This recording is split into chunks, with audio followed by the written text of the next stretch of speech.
Let me tell you about two brothers, Daniel and Marcus. Same parents, same house, same neighborhood, same public school. Their dad worked logistics, their mom taught third grade. Nothing handed to either of them. When they both landed their first real jobs at 22, they were pulling in almost identical salaries, around $52,000 a year. Same income, same starting line. Here's the thing about Marcus. He was not reckless. He was not blowing money on nonsense. He saved, put $400 a month into his savings account every single month, never missed it, never touched it. He was doing what his parents told him. Keep your money safe. Daniel did the same amount, $400 a month, except Daniel put it into a simple S&P 500 index fund inside his Roth IRA. He set it up on a Sunday afternoon in about 20 minutes and then mostly forgot about it. Fast forward to when they are both 55. Marcus opens his savings account, about $180,000, 33 years of saving $400 a month, some interest, mostly just sitting there. He is proud of that number.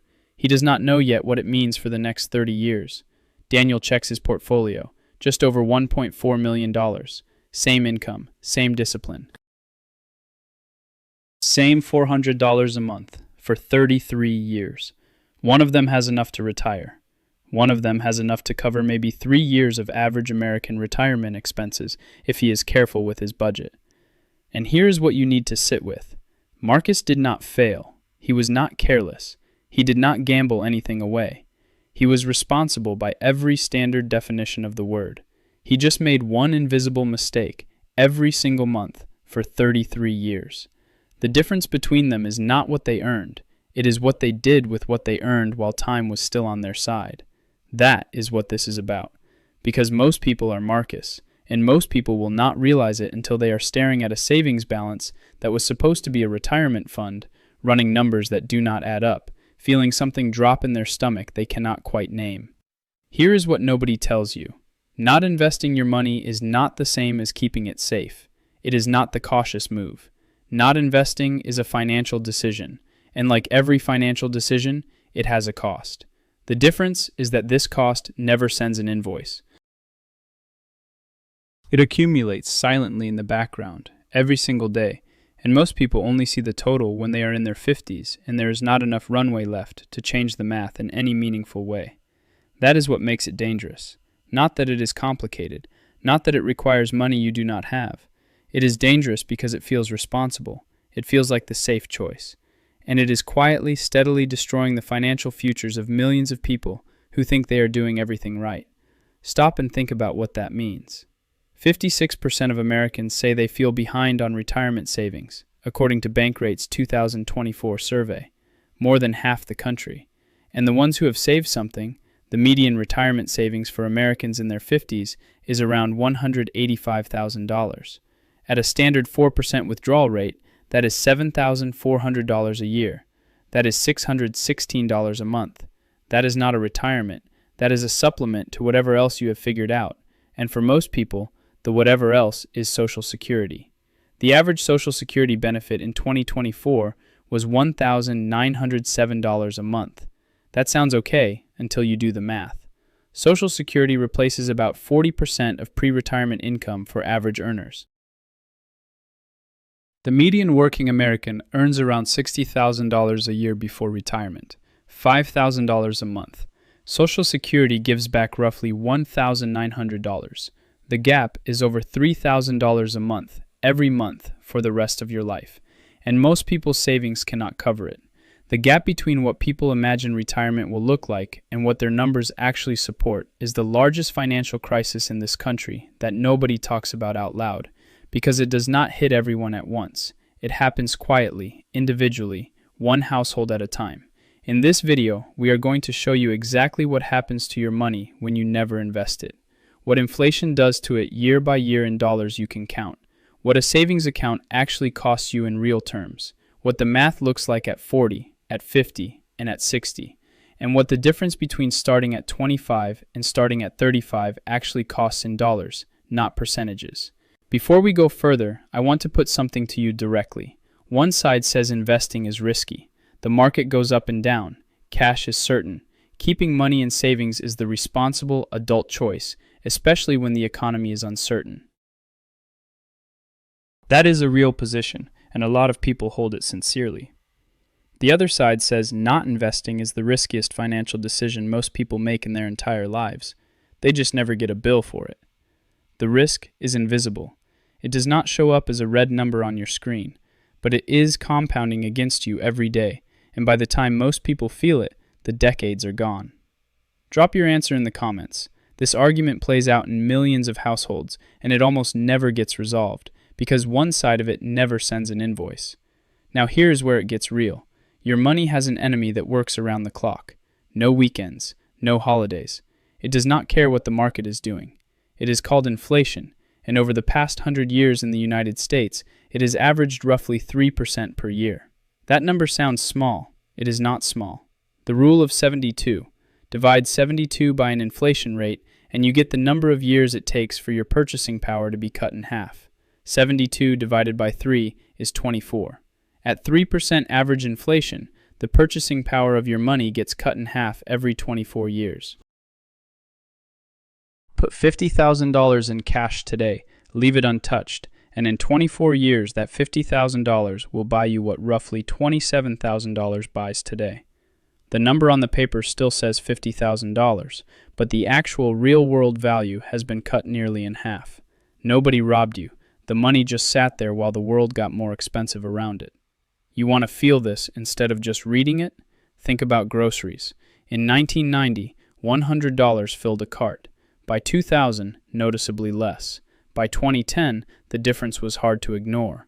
By 2024, $100 is a quick trip. Maybe a week of basics for one person if you do not live in a city. The money is the same. The price of everything else is not. Now here's the part most people think protects them from this, the savings account. The national average savings account interest rate in 2024, according to FDIC data, was approximately 0.46% APY, not 4.6%, 0.46%. At 3% inflation and 0.46% in interest, you are losing roughly 2.5% of your purchasing power every single year. On $50,000, that is $1,250 of real value gone every 12 months. You do not watch it happen. Your balance is growing slightly. But in terms of what that money can actually do in the world, what your future self can buy with it, you are getting poorer every year while everything looks fine. What about a high-yield savings account? In 2024, the best HISAs were paying 4.5% to 5%. That actually beats inflation or comes close. But here's the honest version.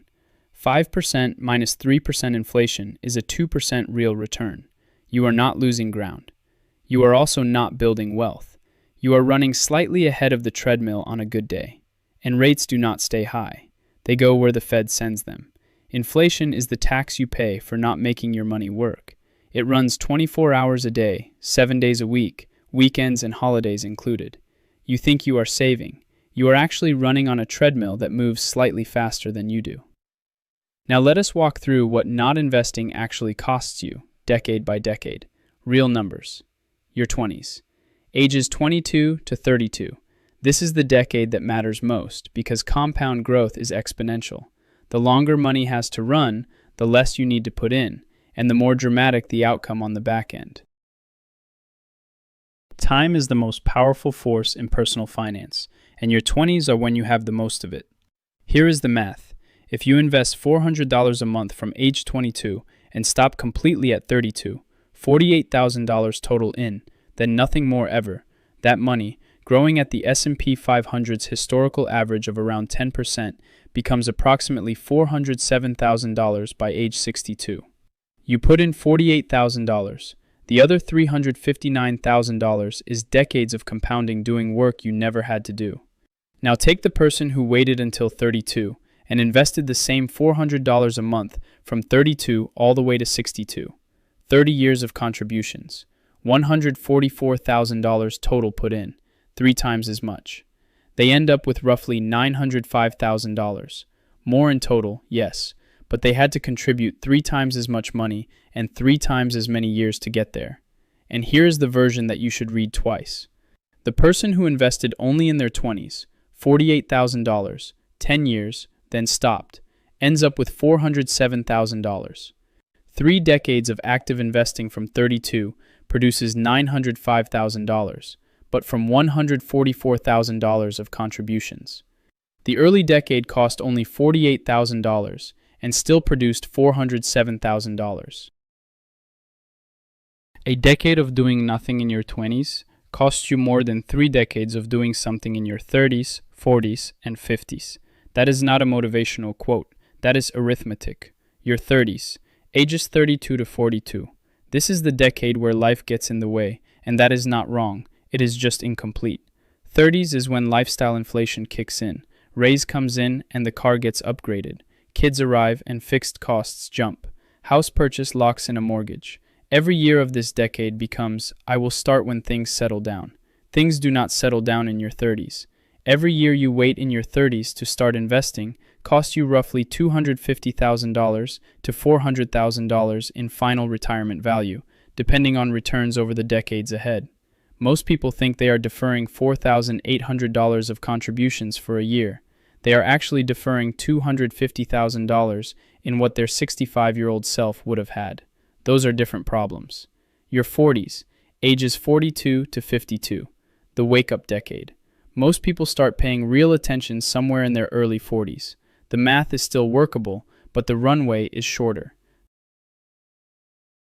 To reach the same outcome that $400 a month from age 22 would have built, you need roughly 3 times the monthly contribution starting at 42. Not a penalty, just less time for the exponential function to run. This is not to make you feel bad about where you are. If you are 42 and reading this, the most expensive mistake you could make is deciding it is too late when it is not. This is to show you the actual price of the delay so you can make a real decision instead of an uninformed one. Your 50s, ages 52 to 62, catch-up territory. The IRS writes that into the tax code. Starting in 2024, if you are 50 or older, you can contribute an extra $7,500 per year into your 401k above the standard limit. That is the government acknowledging what the data shows. A significant portion of the country is behind. Catch-up contributions help. You can still build something real here. You just cannot undo the previous decades. Tell me in the comments what age you started investing, or tell me what is stopping you right now. No judgment. The answers here are always more honest than anywhere else, and the range always surprises me. There are 23-year-olds already in. There are 55-year-olds figuring it out for the first time. Both groups deserve the same honest information about where they stand and what is still possible. Now let us talk about the thing that keeps more people out of investing than anything else, including income, including everything, the savings account illusion. Most people who keep money in savings are not doing it because they ran the numbers. They are doing it because cash feels safe in a way that an investment account does not. You can see cash. The number does not move when a bad jobs report drops. You do not feel that pit in your stomach sensation when the market corrects and your balance is lower than it was yesterday. That feeling is real. The safety it implies is not. The breakdown. Standard savings account at 0.46% against 3% inflation is a negative real return of roughly 2.54% per year. On $50,000, that is about $1,270 of purchasing power gone every year. On $100,000, nearly $2,500. Silently. No notification. No red number on your screen.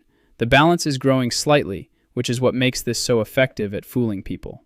A HISA at 5% is genuinely better, but 5% minus 3% inflation is a 2% real return. That is not wealth building. That is wealth preservation on a good year when rates happen to be high, and rates do not stay high. The version of a savings account that makes complete sense. 3 to 6 months of living expenses, liquid, accessible, untouched unless something goes seriously wrong. That is an emergency fund. That is not retirement savings. Everything above that cushion, sitting in a savings account, is paying the inflation tax month after month.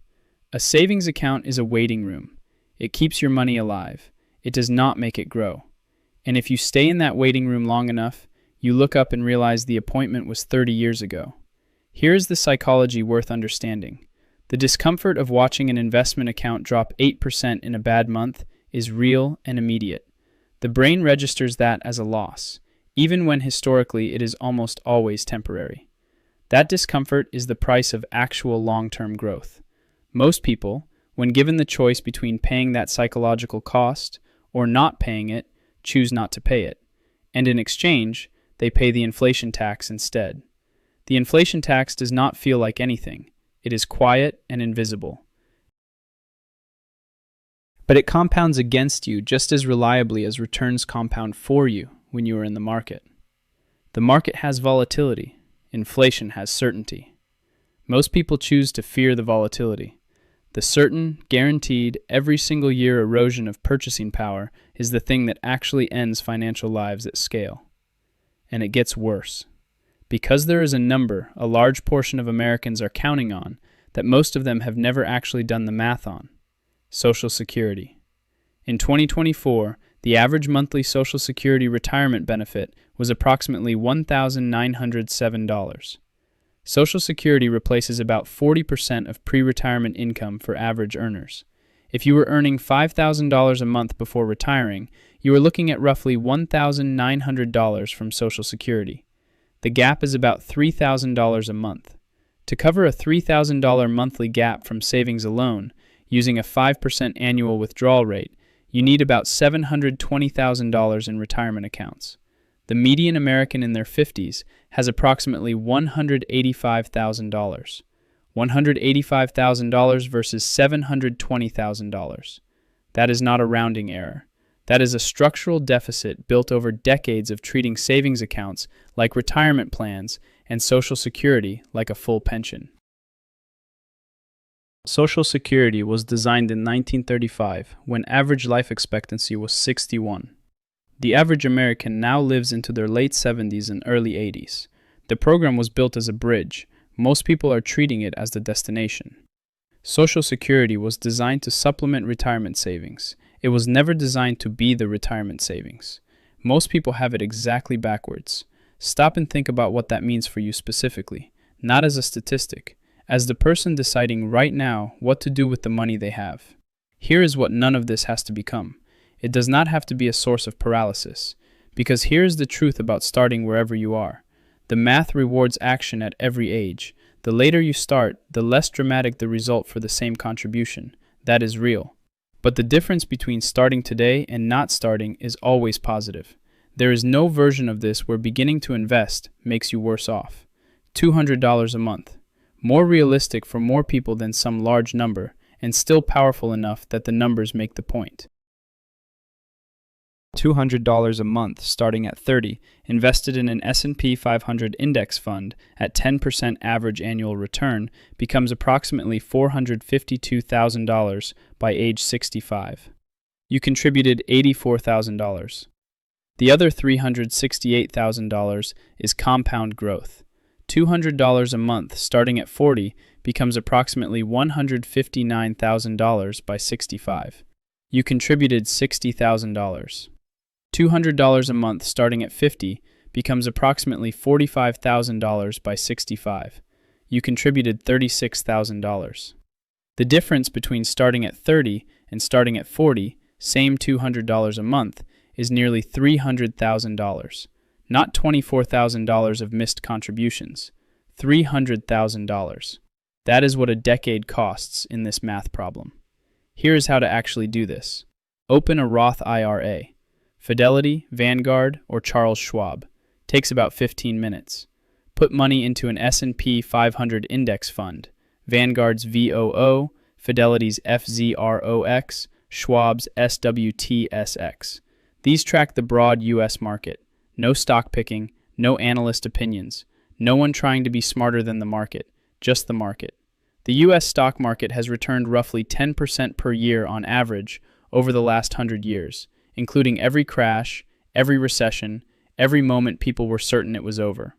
Automate the contribution. Same amount, same day, every month. Then leave it alone. Do not check it obsessively. Do not move it when the market drops. Do not sell when a headline scares you.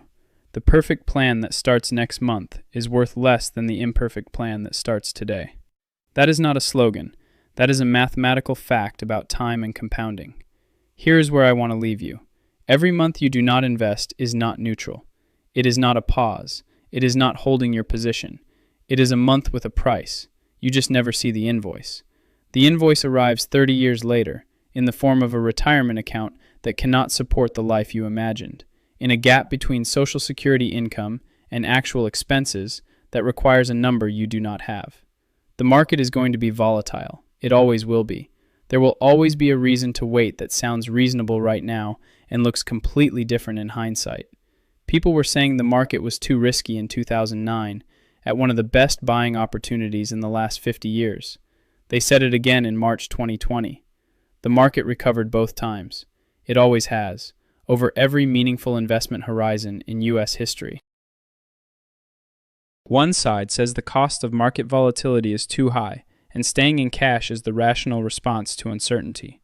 The other side says the cost of waiting, the actual, specific, calculable cost in future dollars, is always higher than the cost of being in the market through the bad months.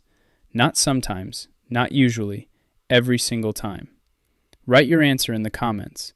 Not which side sounds smarter, which side you actually believe when you look at your own financial life. This is the argument that separates people who build wealth from people who spend their lives talking about building wealth someday when the time feels right.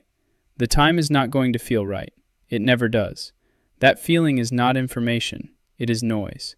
If you want to see what the math looks like on the other side of this, what $200 a month actually becomes across every decade when you do invest it, what your portfolio looks like at 40 and 50 and 60 if you start today regardless of your age, and the exact moment in the timeline when your investments start earning more in a single year than your job pays you. That full breakdown is the next video. It is the number that changes how most people think about work and time and money, and it is the payoff for everything we just covered here.